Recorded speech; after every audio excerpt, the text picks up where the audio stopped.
Bom dia, pessoal. Tudo bem? Hoje eu vou gravar o maior vídeo que eu já gravei desde as aulas remotas. Por quê? Porque o conteúdo de vocês exige isso, esse conteúdo do nono ano. Então, esse vídeo é dedicado a todos vocês dos nonos anos que tem aula com a professora Nelma e comigo. Eu vou explicar cada um dos gêneros literários. Vou falar sobre a Prova Brasil e vou falar sobre essas atividades que vocês vão fazer, tá bom? Começando. Então, se você quiser assistir várias vezes esse vídeo, você acelera. Se tem dúvida num conteúdo específico, você coloca no minuto certinho que você quer entender. Então, vamos lá. Vocês pegaram um roteiro que tem vários gêneros e que será trabalhado tanto por mim quanto pela professora Nelma. Qual que é o objetivo desse roteiro? É que vocês tenham acesso aos conteúdos que serão trabalhados na Prova Brasil, no simulado da Prova Brasil, tá bom? Então tá, no simulado da Prova Brasil, vocês vão ver, no simulado 2, vocês vão ver atividades da página 42 até a página, tá bem aqui no computador, 63. Ou seja, são 20 páginas. Para ser esse tanto de páginas, sim, são 20 páginas, mas não quer dizer que são 20 questões, nem atividades. Vocês vão ler, vão responder as atividades, etc. São bem simples, não tem nenhuma assim, atividade muito difícil. Vocês vão conseguir responder todas. O primeiro gênero aí que nós temos, e eu estou aqui com o simulado em mãos, primeiro gênero, simulado não, com a caderninha da Prova Brasil. Só lembrando, a Prova Brasil vai acontecer no dia 17 e 18, simulado 2. Nesse simulado 2, repetindo, vocês vão ter conteúdos que estão entre as páginas 42, página 42 e 63, ok? Vamos lá. O primeiro gênero é o gênero fábula, e eu adoraria trabalhar esse gênero em sala, porque é um gênero muito legal, dá pra gente trabalhar muita coisa. Infelizmente, não estamos na sala, mas eu vou fazer uma breve explicação sobre o que é uma fábula. A fábula é um gênero literário muito antigo, na verdade, é um dos mais antigos da história, porque ela era ensinada lá no começo, antes da escrita, as pessoas já tinham fábulas, e ela tinha um objetivo, que era o principal, ensinar e atribuir lições de moral numa história. Então, a fábula, ela era contada justamente para ensinar alguma coisa. Ela tinha esse propósito. Deixa eu ver se eu coloco assim, fica melhor, né, pra ver. Vou arrumar. Eu não vou editar esse vídeo. Do jeito que ele tá aqui, eu vou colocar no YouTube. E aí, vocês vão entrar nesse link e vão poder assistir quantas vezes vocês quiserem. Eu acharia melhor ser assim. Vou dar uma pausa. Pronto, continuando. Acho que tá melhor assim. Não sei nem se mudou alguma coisa, mas enfim. Então, gente, é o seguinte. A fábula, ela se caracteriza principalmente por ser uma narrativa curta. Então, a narrativazinha simples, da linguagem bem fácil. E ela é caracterizada também por ter na sua composição personagens animais. Então, são personagens que falam, personagens que se interagem e é praticamente composta por animais. E, normalmente, ela tem uma lição de moral, né? Isso aí é fácil para identificar uma fábula. Aqui no livro, vocês têm, da página 42, uma fábula chamada O Rato do Mato e o Rato da Cidade. Depois que vocês lerem essa fábula, vocês vão responder as questões de 1 a 4. E aí, como eu falei, esse vídeo vai ser gigante, de 1 a 8, porque eu vou explicar essas questões, tá? Primeiro, vocês vão dizer, o texto Rato do Mato, Rato da Cidade é poético, narrativo, argumentativo ou expositivo?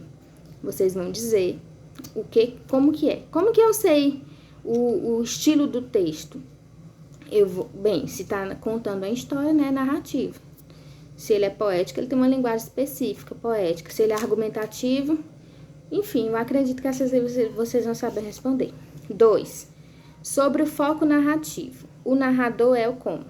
Onisciente. O que é onisciente? Sabe Aí tem a explicação aqui. Não somente conta a história, como também manifesta os sentimentos e pensamentos dos personagens principais. O narrador é assim. Outra, o narrador é observador, ou seja, ele apenas conta a história. Ele não está envolvido na história. C, o foco narrativo é em primeira pessoa, ou seja, o narrador que conta a história a partir do que ele viveu.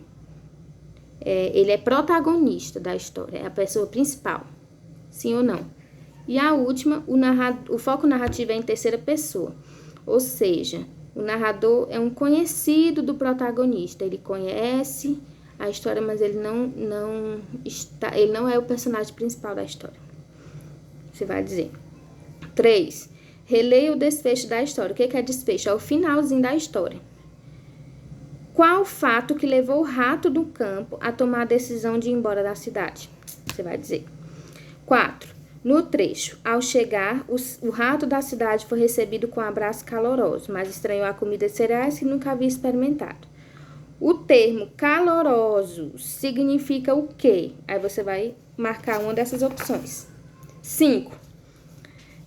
Em narrativas, ou seja, em historiazinhas que tenha narrativa, as expressões, orações indicadoras de tempo e lugar geralmente são utilizadas como elementos de coerência textual, ou seja, quando a história tem sentido, ela é construída de maneira que tudo nela se encaixa, sabe? Ela é coerente. De acordo com a norma padrão da língua, essas expressões devem ser seguidas por vírgula quando ocorrem no início e no meio de um enunciado. Então, o que está dizendo aqui? Que quando tem uma história e as expressões que indicam tempo, normalmente, elas estão entre vírgulas e quando elas ocorrem no início e no meio do enunciado. Vamos ver aqui. Entre as frases a seguir, qual não corresponde a um exemplo dessa ocorrência? Vamos lá? Qual dessas frases a seguir não apresentam uma expressão de tempo marcada no início ou no meio do enunciado e separada entre vírgulas? Você vai dizer A, B, C ou D. Nessa fábula, número 6, a narração da história é feita por meio de discurso direto, ou seja, o leitor conhece os fatos por intermédio das falas dos personagens para construir um diálogo entre elas. Comumente são utilizados vocativos, isto é, expressões que fazem referência ao interlocutor a quem o personagem se dirige. De acordo com a norma padrão, os vocativos... O que é um vocativo, gente? Aí vocês vão dar uma pesquisadinha. Vocativo, aqui já disse, são aquelas palavras que são utilizadas para chamar o interlocutor, ou seja, a pessoa que está falando.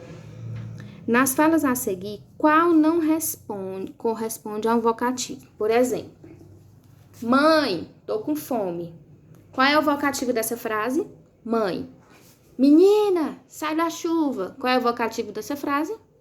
Menina. E aqui vocês vão procurar um exemplo de uma frase que não possui vocativo. Simples, né? A, B, C ou D. 7. Os dois últimos parágrafos do texto representam a moral da história. Aí você vai explicar a moral da história. Número 8. A fábula cria um contraste entre dois espaços, o campo e a cidade. De acordo com o sentido do texto, que expressões podem ser usadas para caracterizar esses ambientes? Então, como que o narrador, na verdade, caracteriza o campo e a cidade? Respectivamente, eu digo nessa mesma ordem, campo, ele caracteriza como cidade. Por exemplo, campo, eu vou colocar como bonito. Cidade como suja. Um exemplo. Então, a opção seria bonito e suja. Tem bonito e suja aqui? Tem, a letra tal. Eu vou lá e marco. Uma ideia, né, gente? É questão de interpretação aí. Depois dessa aqui, a página 45. Para responder às atividades 9 e 10, leia um fragmento da letra de uma canção, depois compare com a fábula lida anteriormente. Então, vocês têm aqui a letrazinha da música, uma letrinha da música Casa Amarela, e vocês vão responder as questões 9 e 10. A letra da canção deixa subentendido, ou seja, dá para entender, um contraste, ou seja, uma diferença entre dois estilos de vidas diferentes. Explique-o. Então, assim, qual é o dois estilos de vida que é apresentado aí na letrinha da música Casa Amarela? Você vai dizer. E vai explicar, né? Não só dizer. 10. De que maneira a visão do eu lírico na letra da música assemelha-se à moral da fábula? Então, tá. A fábula tem uma moral. Qual que é a moral da fábula? Aí você vai pensar sobre ela. E aí vai entender. De que maneira a visão do eu lírico? Quem que é o eu lírico? É a voz do poema. Então, o poema tem o eu lírico, do mesmo jeito que o conto tem um narrador. Aí você vai dizer, qual de que maneira que a visão do eu lírico aqui na letra parece com a moral da história lá da fábula. Vai colocar as semelhanças.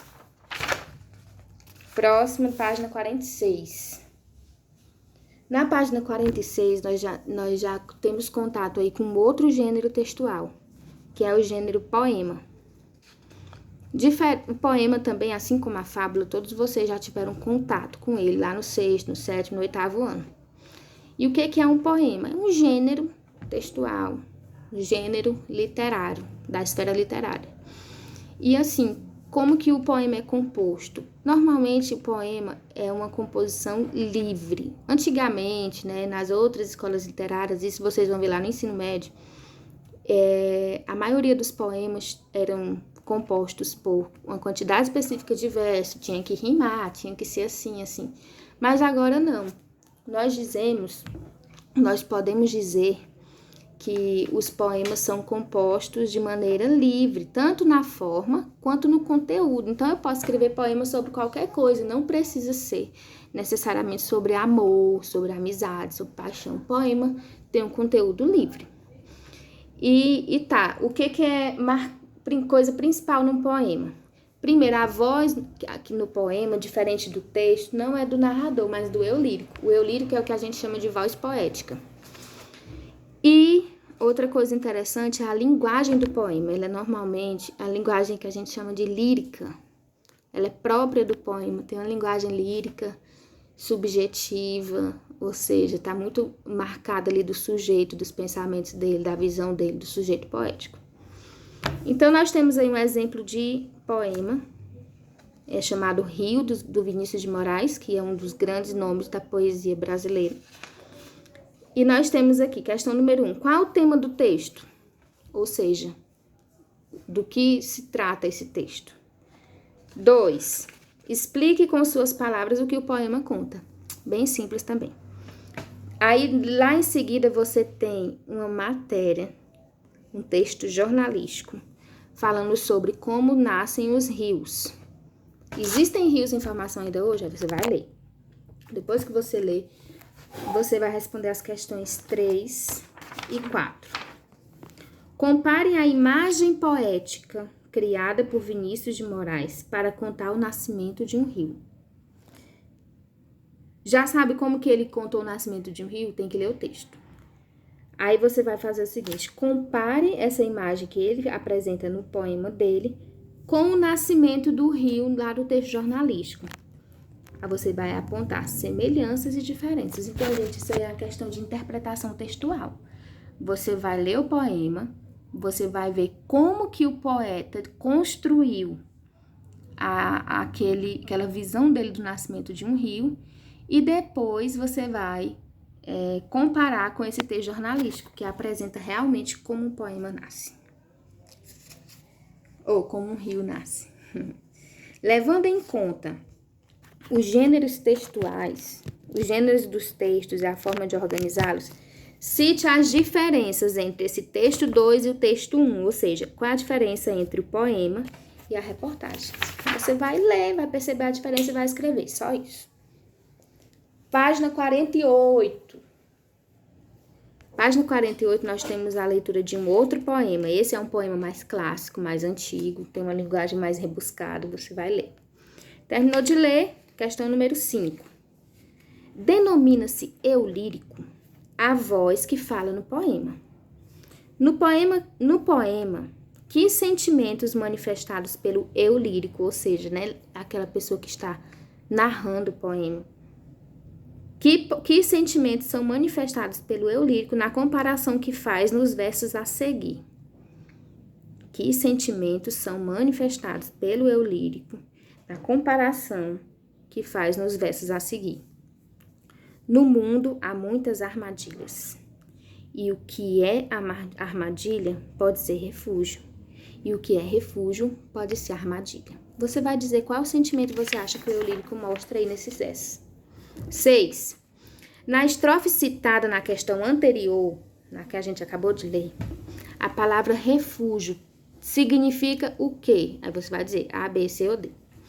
Número 7. Assinale a alternativa que expressa uma possível interpretação para a estrofe a seguir. Então, é simples, você vai ler essa estrofe aí na número 7 e vai dizer qual dessas alternativas, A, B, C ou D, que mostram o que define esses versos aí. Então, letra A, B, C ou D, qual a melhor interpretação para esses versos? Número 8. A linguagem dos poemas geralmente é figurada, metafórica. Lembra que eu falei a linguagem lírica? Que metáfora é empregada na estrofe a seguir para referir-se à terra? Então, gente, lembra das figuras de linguagem que nós estudamos no começo do ano? Eu trabalhei em todos os nonos que eu dou aula, as figuras de linguagem. E falei da metáfora. Lembra que a metáfora é uma afirmação que nós fazemos comparando dois elementos, né? Só que através da afirmação. Por exemplo, a vida é trem-bala. A vida é trem-bala significa várias coisas e não necessariamente que a vida é um trem, aquele objeto físico. Mas que a vida passa rápido, enfim, né? Tudo que vocês já entendem sobre essa frase. E aqui tem até um significado sobre o que é metáfora, vocês vão ler. Qual metáfora é empregada nessa estrofe aqui para referir-se à terra? Quando eu falo a vida é trem-bala, eu estou empregando uma metáfora. Eu estou empregando a metáfora que diz que eu me refiro à vida através do trem-bala, né? Vocês entenderam. Qual metáfora que é utilizada para se referir à terra? Com o que ele compara a terra? Tá bem fácil, tá no primeiro verso. Próximo, número 9. Extraia do poema a estrofe em que o eu lírico aborda as desigualdades sociais. Muito simples também, vocês vão lá no poema e vão abordar em qual estrofe fala sobre desigualdade social. O que é a desigualdade social? Quando numa sociedade umas pessoas têm mais do que as outras. Então, lá no poema fala sobre isso e vocês vão marcar. Número 10. Observe a reprodução da litografia baseada na gravura do francês Jean-Baptiste. Aí vocês têm aí uma gravura, bem forte, inclusive. E vocês vão primeiro descrever a cena representada nessa imagem. Só isso, na verdade. Muito simples, olha para a imagem e descreva. 11. Que relação é possível estabelecer entre o poema do Goulart, do Ferreira Goulart, e a cena que é retratada nessa obra? Vocês vão mostrar a comparação entre o poema e essa imagem. Também muito simples. 12. Como é possível compreender o último verso do poema? Qual é o último verso do poema? Tá aqui. Há muitas armadilhas no mundo, é preciso quebrá-las. Como que é possível compreender esse verso? Como assim? Você vai... Resposta pessoal, né? Você vai dizer o que você acha. Gente, como eu falei pra vocês, são quantos gêneros? Nós já vimos aqui fábula, poema, vamos pro poema visual e concreto. Mas eu vou gravar outro vídeo, porque esse aqui já ficou bem grandinho, tá? Esse aqui é dos 2 primeiros gêneros, e agora eu volto pra gravar o outro.